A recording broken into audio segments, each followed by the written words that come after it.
Hola de nuevo, ¿qué tal? Espero que todo bien. Cuarto capítulo y enlazamos con lo que hablábamos el otro día, ¿no? De las distintas situaciones, actuaciones que son compatibles con la práctica imaginada y que, bueno, bajo, en este caso, mi punto de vista, y como ya dije, abierto a todo lo que vosotros penséis o propongáis, situaciones entrenables a través de esta técnica, ¿no? Voy a contar un poquito cómo yo funciono con estas visualizaciones, esta imaginación. Yo hago como dos distinciones. Lo que yo puedo controlar, lo que depende de mí y de mi equipo, pues lo imagino como actuaciones de toma de iniciativa, ¿de acuerdo? Y por otro lado, el enfoque respuesta sería el imaginar, visualizar escenarios que no controlo tanto, que no dependen de mí, aunque no todo depende de uno, sí muchas cosas, porque siempre tenemos que tener en cuenta que hay un rival, pero hay cosas que son más controlables y otras menos, ¿no? Yo normalmente, sobre todo en los partidos de casa, pues me quedo 2, 3 minutitos una vez que los jugadores han salido ya hacia la cancha, hacia la pista para el partido. Me gusta quedarme 2, 3 minutitos solo y hago una visualización evidentemente muy rápida y muy general, sobre todo del inicio del partido, para intentar controlar pues esos primeros minutos y luego evidentemente sí que es verdad que los partidos puede pasar cualquier cosa en cualquier momento, ¿no? Pero una vez que uno controla esas situaciones, luego el partido pues ya deviene de una forma o de otra y por eso también es importante practicar lo que estamos hablando incluso durante la semana, ¿no? Yo también lo que hago es intento dividir dos situaciones de visualización o de imaginación, una el día antes del partido en la que trato de hacer un ensayo, una visualización de los aspectos importantes que hemos detectado para el partido, ¿no? A través de nuestro scouting, de cómo llega nuestro equipo, de cómo llega el rival, del análisis del rival y los puntos que tenemos que tener en cuenta, los puntos más importantes. Intento hacer una visualización, un ensayo mental de ese plan de partido que se puede desarrollar bajo esas premisas, ¿no? Siempre, insisto, preparado para improvisar, que también forma parte y se puede trabajar a través de esta técnica. Y luego en el partido, evidentemente con situación de más estrés, de menos tiempo, de más cosas que hacer, intento en esos 2 o 3 minutos, incluso en la previa a la charla, pues visualizar lo que considero que pueden ser las claves, ¿no? A veces uno acierta más, otras menos, pero bueno, la experiencia te va dando, pues bueno, esas vivencias que te permiten pues intentar acertar cada vez más. Entonces divido día antes claves más generales y el día del partido los key points, seguramente las situaciones que se van a producir y que me pueden generar sobre todo problemas por las fortalezas del rival. Aquí hay una frase que he destacado y que he rescatado estos días, porque al final esta ponencia pues es una ponencia viva, ¿no? Con las aportaciones que hacen algunos entrenadores que me contactan y bueno, las cosas que sigo leyendo y sigo viendo.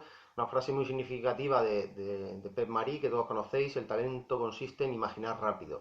Él hablaba de la diferencia entre Messi y Pedrito, ¿no? Que Pedrito pues seguramente técnicamente tenía unas condiciones buenísimas, pero que no llegaba al nivel de Messi, porque Messi lo que hacía era imaginarse haciendo las cosas que luego realmente llevaba a cabo y podía realizar. Hemos hablado de aplicaciones prácticas en situaciones de estrés, dirección del partido. Creo que para los entrenamientos es algo muy importante. En la preparación del entrenamiento podemos incluir e implementar esta técnica, organización de sesiones, organización de tareas, el propio scouting como parte del entrenamiento. Creo que ahí también se puede utilizar y hacer cositas involucrando a los jugadores para que su atención y su preparación para el scouting sea incluso más efectiva y más eficiente.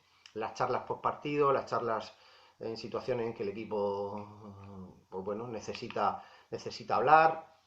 Voy a poner un ejemplo muy rápido y muy sencillo, ¿no? Normalmente esta técnica se podría aplicar en una tarea nueva. Sabemos que cuando empezamos una tarea nueva, pues primero hay un problema de comprensión, entendimiento, dependiendo de las pautas, estímulos que metamos, pero sí que es verdad que hay un momento que normalmente esa tarea hay que pararla pues 2 o 3 veces o 4 veces, dependiendo del nivel de atención y de comprensión de los jugadores, y esto nos podría ayudar para ganar tiempo, ¿no? Yo lo que propongo es explicar la tarea, hacer una visualización, dejar a los jugadores que la visualicen y la interioricen un poquito a nivel mental, al ser una novedad para ellos, y luego ponerla en práctica. Esto no es incompatible y no significa que no nos equivoquemos. Significa entenderla mejor, luego se van a producir los propios errores de la tarea al ejecutarla. Y eso es bueno que se produzcan. Eso es bueno que se produzca porque significa aprendizaje, porque significa que los jugadores tienen que leer, tienen que interpretar, tienen que buscar las ventajas, las situaciones en que van a no hacer trampitas, pero sí buscar soluciones a la propuesta o a la respuesta de esa tarea. Bueno, hemos ido un poquito sobre los entrenadores. Ahora vamos a ver algunas aplicaciones prácticas sobre los jugadores también, que creo que es muy, muy interesante. Ahí no se ve muy bien ahora un poquito mejor. Vale, tanto a nivel individual, técnica táctica individual, ofensiva y defensiva, como a nivel colectivo. ¿Vale? Yo tengo alguna experiencia en este sentido. Luego comentaré también alguna situación de jugadores y jugadoras que he entrenado y con las que hemos puesto en práctica esta técnica de una forma muy, muy interesante y muy curiosa. Yo el primer contacto que tuve con la visualización fue cuando yo era jugador del Pozo, tenía 19 años, íbamos a jugar a Zaragoza. Pues la pista de Zaragoza, ya os imagináis, un pabellón tremendo, y me comentaron compañeros el tema de la visualización. Yo estaba un poquito nervioso, no era mi debut, yo había debutado, pero bueno, era un partido importante en el que, bueno, pues la dinámica del entrenamiento de la semana, pues me indicaba que podía tener minutos, ¿no?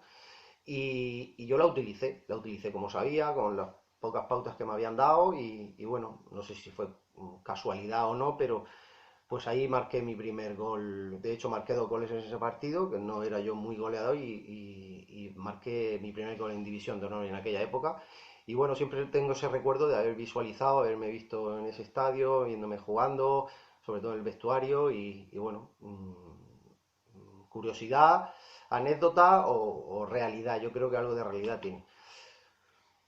A nivel individual, pues por supuesto, estoy absolutamente convencido.